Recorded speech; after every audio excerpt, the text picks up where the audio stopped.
Diseño de la exposición. Muy bien, en esta parte del repaso vamos a profundizar un poco más en el diseño de la exposición.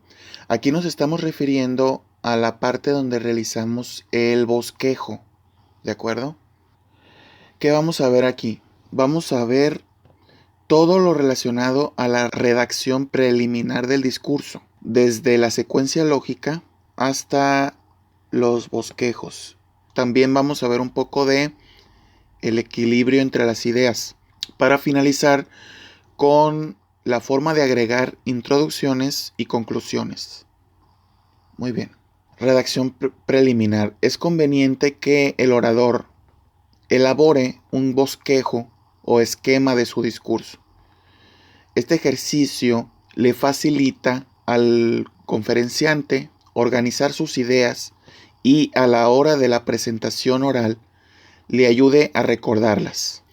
Para la redacción del bosquejo, el orador toma en cuenta 5 aspectos fundamentales: la secuencia lógica, el paralelismo, ambos se discuten dentro de las ideas coordinadas, el formato estandarizado, el desarrollo del bosquejo en oración completa y el equilibrio de ideas.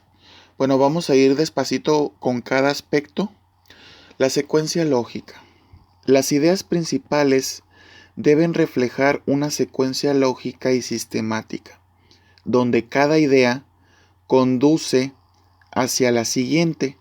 Hay varios tipos de secuencia lógica que se podrían utilizar para organizar las ideas principales, según espacio, según tiempo, según problema-solución, dependiendo, como aquí ya definieron el objetivo específico de su tema, entonces ustedes ya pueden ir empezando a generar ideas principales, seleccionar ideas principales en base a ese objetivo específico. Por procesos también pueden ir de lo general a lo específico. Bien, seguimos. En cuanto a los apoyos verbales, hay varios tipos que el orador podría emplear para especificar sus ideas principales o subordinadas. Nos vamos a detener aquí con cada uno. La descripción. Este tipo de apoyo verbal se utiliza cuando el orador quiere que el público construya una imagen mental del objeto, el lugar, el evento o la idea que corresponde a la suya, ¿no? Un ejemplo de idea principal. El gimnasio de la escuela es un amplio edificio moderno construido para optimizar su uso en la práctica de varios deportes. Ese fue el ejemplo de idea principal. Ahora, un ejemplo de descripción como apoyo verbal para esta idea sería: tiene una superficie de 10,000 metros cuadrados y un cupo de 1,000 espectadores. Es decir, su terreno ocupa aproximadamente 1 hectárea. Se compone de 2 graderías, una a cada lado, con un cupo de 500 espectadores en cada una. ¿Se fijaron?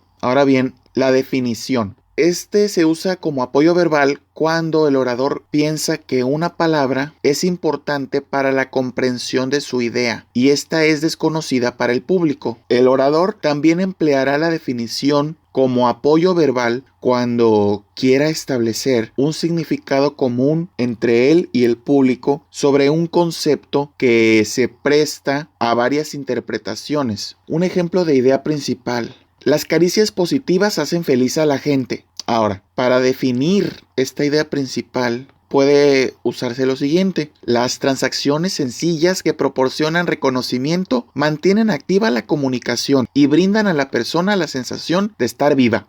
Eso fue un ejemplo de cómo definir esta idea principal, ¿no? Ahora bien, cuando se trata de explicar un proceso, este tipo de apoyo verbal se utiliza cuando se describen los pasos o etapas de un proceso, ya sea natural o artificial, como el funcionamiento de una máquina o de un instrumento. Un ejemplo de idea principal. Los terremotos de mediana y mayor intensidad se deben al deslizamiento entre 2 capas de la corteza terrestre. Ahora, ¿cómo explicar esta idea? Puede ser de esta manera. Las capas de la corteza terrestre se encuentran en constante pero lento movimiento sobre el globo terráqueo. En algunas fallas de la corteza terrestre se puede observar que la Tierra, a un lado de la falla, se ha estado moviendo respecto a otra durante millones de años.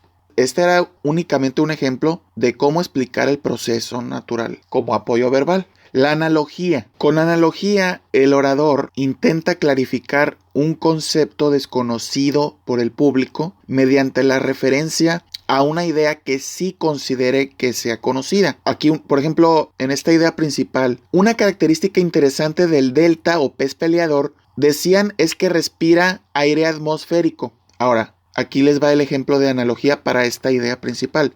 Su órgano de respiración funciona como una de esas bombas que se usan para inflar neumáticos o balones, en donde el aire entra por un lado y gracias a la compresión y cierre de válvulas sale por otro. La ilustración real o hipotética. La ilustración es un ejemplo explicado con detalle y presentado en forma narrativa. Se utiliza cuando el orador quiere insistir en un punto, cuando quiere poner énfasis en él. La ilustración puede ser real o hipotética. Un ejemplo de idea principal. La televisión interfiere en los estudios de los alumnos. Ahora, el ejemplo de un caso hipotético como apoyo verbal para esta idea sería: un alumno que comienza sus clases a las 8 a.m., se levanta a las 7 y prende su televisión para ver las noticias. Después, cuando regresa de la escuela, su hermano, con quien vive, está viendo la televisión. Se sienta a verla con él mientras comen frituras frente al aparato y sigue sin estudiar. Al llegar la noche se interesa en algún programa policíaco. Cuando este termina se pone a estudiar, pero como es de suponer, ya con sueño estudia muy poco tiempo y se va a dormir.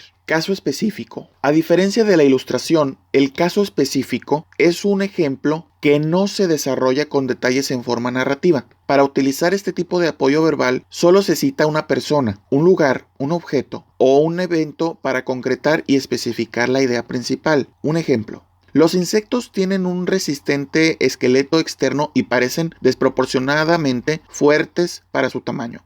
Este fue una idea principal. Ahora, un caso específico de apoyo verbal para esta idea puede ser: la hormiga puede levantar 300 veces su peso. Testimonios. Con este tipo de apoyo verbal, el orador cita directamente o con sus propias palabras una fuente que es conocida por el público y que tiene credibilidad para este. La fuente que cite el orador puede ser una persona, una institución o un texto famoso. Cuando el orador piensa que el público no conoce muy bien a la persona y que quiere referirse como testimonio, es conveniente que cite sus credenciales, es decir, que diga por qué es distinguida. Por otra parte, cuando el orador sabe que la persona que quiere citar como testimonio es conocida para el público, es suficiente con nombrarla. A veces, una persona que el orador quiere citar como testimonio no es muy famosa o conocida, pero la institución a la cual este es socio tiene mucho prestigio, es conocida y tiene credibilidad ampliamente difundida. En este caso es conveniente referirse a la persona y también a la institución. Estadística. Con este tipo de apoyo verbal, el orador cita estadísticas para especificar su idea principal. El uso de la estadística como apoyo verbal cuenta con más credibilidad si se le cita como resultado de una investigación realizado por un investigador o una institución que tiene crédito para el público. Comparación, contraste. Con este tipo de apoyo verbal, el orador describe las semejanzas y diferencias que perciben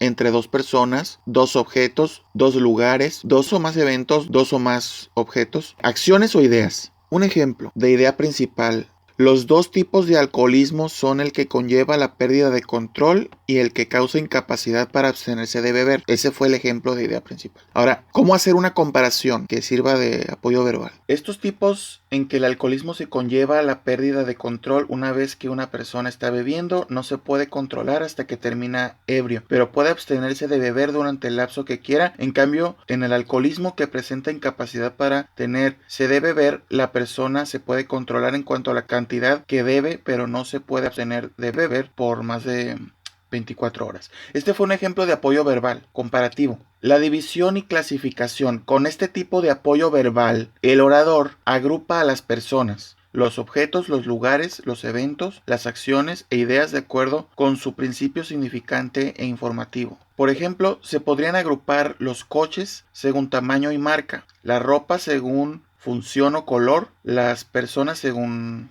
edad, etc. Seguimos. Los bosquejos. Hay diferentes fases del bosquejo.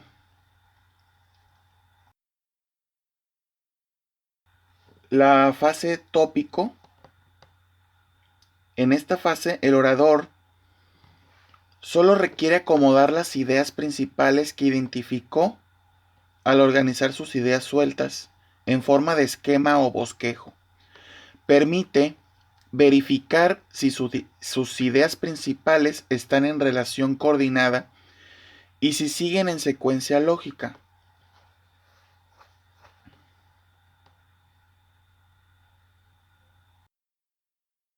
La fase mezclado. En esta fase, las ideas principales se expresan en oraciones completas y las ideas subordinadas se pueden expresar en oraciones incompletas o fragmentadas. Así el orador se compromete a hablar de ciertos aspectos del tema.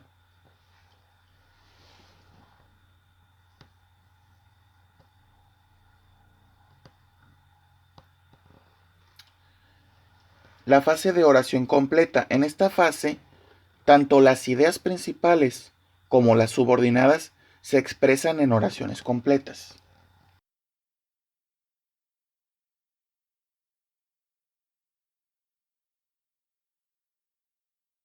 Bien, el bosquejo debe reflejar el balance, es decir, las ideas principales y sus respectivas ideas subordinadas deben estar equilibradas con respecto a la cantidad de información que ofrecen. En un bosquejo equilibrado, no hay ideas principales sin ideas subordinadas. Todas las ideas principales procuran tener más o menos la misma cantidad de ideas subordinadas, entre 3 y 5. No deben haber demasiadas ideas principales. Ahora bien, no es necesario que el bosquejo tenga estrictamente 2 o 3 ideas subordinadas para cada idea principal, pero sí se requiere evitar un desequilibrio exagerado, en el cual, por ejemplo, se identifiquen 1 o 2 ideas subordinadas para una idea principal y 5 o 7 para otra. Se recomienda que no haya muchas divisiones mayores o ideas principales, pues esto indicaría que al orador le falta conocimiento sobre su tema, porque no encuentro una visión suficientemente amplia de este para sintetizarlo. Entonces, aquí unas recomendaciones para mejorar un bosquejo sin equilibrio. Pueden omitir ideas principales que tengan 1 o 2 ideas subordinadas y reorganizar un bosquejo más enfocado solo en ideas principales que tengan más de 3 ideas subordinadas. Ahora, también es importante que se documenten más sobre aquella idea principal que tenía 1 o 2 ideas subordinadas nada más. Ahora sí, por fin llegamos a las introducciones y conclusiones. Cuando el orador se acerca a su público, este se cuestiona sobre cómo es esa persona. Aunque sea una situación de comunicación cara a cara, una situación en la que hay un intermediario, el público se cuestiona sobre esa persona que le dirá algo. ¿Cómo está vestida? ¿Está presentable? ¿Tiene arrugas? ¿Qué tanto sabe de lo que va a hablar? Estas y muchas otras preguntas pasarán por la mente del público durante los primeros momentos en que se presenta el orador. Durante los primeros momentos, el público no piensa en el mensaje del orador. Cada persona tiene diferentes asuntos en los que podría pensar en ese instante. ¿Por qué no vino gente? ¿Por qué vino tanta gente? ¿Me acordé de regar las plantas de mi jardín? ¿A cuánto estaba el dólar hoy? Estos y muchos otros pensamientos estaban por la mente de la gente. Ellos pueden estar físicamente o virtualmente, pero el orador en su introducción el propósito del orador en su introducción es lograr atraer su presencia mental y emocional para escuchar su mensaje. En cuanto a la conclusión, esta es como una despedida. Cuando una persona se despide, deja una impresión favorable, desfavorable o neutra. La despedida o conclusión es un momento importante para el orador. Es su última oportunidad de lograr su propósito retórico. El orador que sabe despedirse de manera efectiva tendrá más probabilidades de que el público haya entendido su mensaje o haya seguido su recomendación o exhortación. Una introducción efectiva logra 4 objetivos principales: llamar la atención, transmitir relevancia para el oyente, establecer credibilidad del orador, y se puede identificar también la declaración de tesis, que es el objetivo del discurso y vista previa del punto principal. Captar la atención. La presencia física de una audiencia no garantiza que la gente realmente escuchará su discurso. Entonces, su primera meta es crear una apertura que despierte la curiosidad y motive a su público a querer saber más sobre el tema. Algunas estrategias retóricas para hacerlo incluyen declaraciones sorprendentes, preguntas, anécdotas, bromas, referencias personales, citas, acción y crear suspenso. Puede determinar qué dispositivo va a atraer la atención. Un captador humorístico de la atención indicará un tono alegre. Uno serio indicará un tono más expresivo o sombrío. La extensión que tendrá la introducción, incluyendo todas sus partes, depende del tiempo disponible para el discurso completo. Verderber comenta que la introducción puede constituir desde menos de 7% hasta más de 50% del discurso total. El factor importante para determinar la duración es que sea suficientemente larga para crear en el público la actitud necesaria para escuchar el mensaje. Cabe aclarar que en la introducción y sus partes no hay una regla en cuanto al orden de presentación de la forma de captar la atención, la justificación del tema y la identificación con el público. La breve entrada al tema, sin embargo, por lo general se presenta en la última parte de la introducción.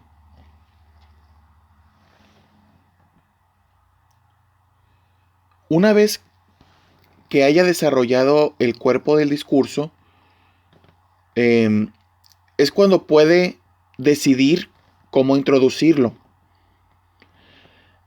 Debido a que la introducción es tan importante para el éxito, es importante desarrollar 2 o 3 presentaciones diferentes y luego seleccionar la que parece mejor para el público. Aquí estamos en la parte donde ya está elaborando esa introducción, ¿no?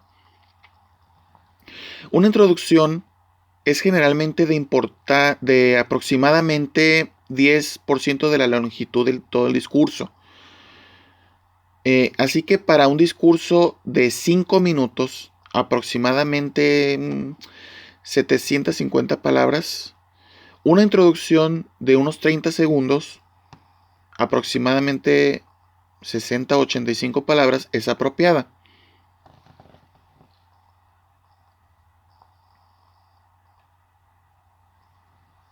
Captar la atención del público ante todo. Lo más importante al iniciar el discurso es obtener la atención del público. Ningún comentario o aclaración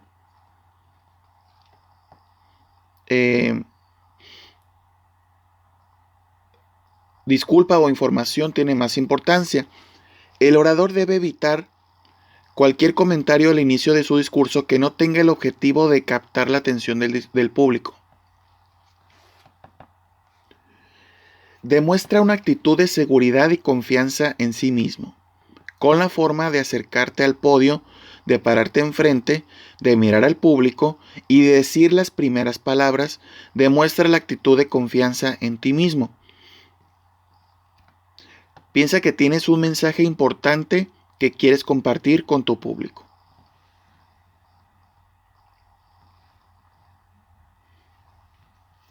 Tómate tiempo para organizarte antes de hablar. Los movimientos que haces al organizar tus notas, apuntes o material de apoyo visual, para ajustar el micrófono, para arreglar tu corbata, para peinarte, etc., distraen al público. Los distraen. Toma tiempo para arreglar todos estos asuntos antes de iniciar tu discurso. Todo debe estar en orden antes de empezar a hablar. Y cuando empieces, concéntrate en tu mensaje y en tu público dándole toda tu atención.